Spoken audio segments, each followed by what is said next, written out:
கபருடைய வேதனையை விட்டும் தஜ்ஜாலுடைய குழப்பத்தை விட்டும் கடன் தொல்லையை விட்டும் பாதுகாப்பு பெற நபிகள் நாயகம் ஸல்லல்லாஹு அலைஹி வஸல்லம் அவர்கள் அழகாக இந்த துஆவை கற்றுக் கொடுத்திருக்கிறார்கள். இந்த துஆ புகாரி என்ற நூலிலே பதிவாக இருக்கிறது. இந்த துஆ அல்லாஹும்ம இன்னி அஊது பிக மின் அஸாபில் கப்ர் வ அஊது பிக மின் ஃபித்னத்தில் மஸீஹித் தஜ்ஜால் வ அஊது பிக மின் ஃபித்னத்தில் மஹ்யா வ ஃபித்னத்தில் மமாத் அல்லாஹும்ம இன்னி அஊது பிக மினல் மஅஸமி வல் மக்ரம். சுப்ஹானல்லாஹ். இந்த துஆவுடைய அர்த்தத்தை பாருங்கள்.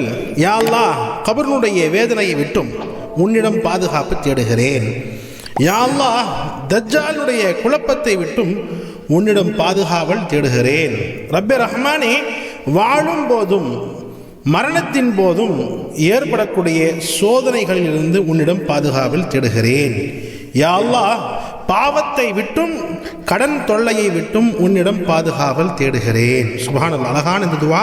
இந்த துஆவை அதிகமாக ஓத வேண்டும். அதிகமான தொழுகைக்கு பிறகு ஓதக்கூடிய முயற்சி செய்ய வேண்டும். என்ன துஆ? மீண்டும் சொல்கிறேன், நல்ல கவனமாக கேளுங்க. அந்த துஆ மனனம் செய்து கொள்ளுங்கள். அல்ஹம்துலில்லாஹ்.